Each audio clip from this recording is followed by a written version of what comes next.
Magandang araw. Narito na ang pinakahuli sa lagay na ating panahon ngayong araw ng Martes, May 12, 2026.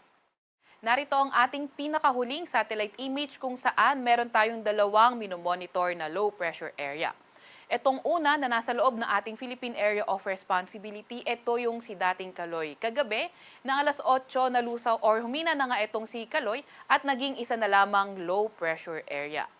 Kanina alas 3 na madaling araw, huli itong namataan sa layong 690 kilometers silangan ng Katarman, Northern Samar. Etong low pressure area na ito, hindi naman nagkakaroon ng direktang epekto sa kahit na anong parte ng ating bansa at hindi na nga natin inaasahan na muli pang magde-develop into a tropical cyclone.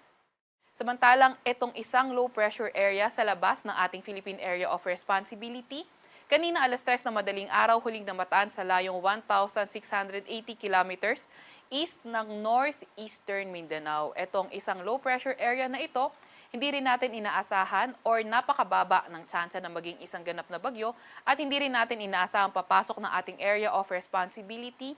Hindi rin natin inaasahang magkakaroon ng direktang epekto sa kahit na anong parte ng ating bansa. Para naman sa lagay ng panahon ngayong araw, simulan natin sa Luzon. Sa Metro Manila at sa buong Luzon ay inaasahan nga natin yung bahagyang maulap hanggang sa maulap na papawirin at may mga tsansa ng mga thunderstorms pagdating ng hapon. So inaasahan pa nga rin natin yung mainit at maalinsangang panahon ngayong araw. Although generally in the next 3 to 5 days, patuloy pa rin nga itong fair weather condition na may tsansa ng mga thunderstorms paghapon, hindi rin natin tinatanggal yung posibilidad na sa may silangang bahagi ng Northern Luzon by Saturday ay posibleng maging maulan. Agwat ang temperatura ngayong araw sa Metro Manila ay 27 to 35 degrees Celsius. 18 to 26 degrees Celsius sa may Baguio, 26 to 33 degrees Celsius sa may Lawag, 27 to 39 degrees Celsius sa may Tugigaraw, 25 to 33 degrees Celsius sa may Legazpi, at 23 to 33 degrees Celsius naman sa may Tagaytay. Agwat ng temperatura, ngayong araw sa Puerto Princesa at Calayan Islands ay 27 to 33 degrees Celsius. Para naman sa lagay ng panahon sa may Visayas at Mindanao, inaasahan nga rin natin yung mainit at malinsangang panahon umaga hanggang tanghali at pagdating ng hapon, tumataas ang mga tsansa ng mga localized thunderstorms. Inaasahan nga natin yung same weather at least in the next 3 to 5 days. Kaya patuloy pa rin mag-antabay sa mga ilalabas na update ng Pag-asa. Agwat ang temperatura sa Iloilo at Tacloban ay 26 to 33 degrees Celsius. Ang pinakamataas naman na temperatura sa may Cebu at Zamboanga ay posibleng umabot ng 33 degrees Celsius. Agwat ang temperatura sa Cagayan de Oro ay 26 to 32 degrees Celsius at 26 to 35 degrees Celsius naman sa may Davao.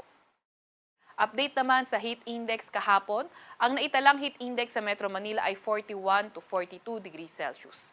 Pinakamataas sa may Kamiling Tarlac na umabot ng 45 degrees Celsius. And then 44 degrees Celsius sa may Lawag City, sa may Ilocos Norte, sa may Tugigaraw City, sa may Cagayan, Iba, Zambales, San Ildefonso, Bulacan at San Jose Occidental, Mindoro. Ngayong araw naman tinataya ang 41 to 42 degrees Celsius na heat index sa Metro Manila. 45 degrees Celsius ang pinakamataas na tinataya ngayong araw sa may Tugigaraw City, sa may Cagayan. 44 degrees Celsius naman sa may Esiaga, Isabela.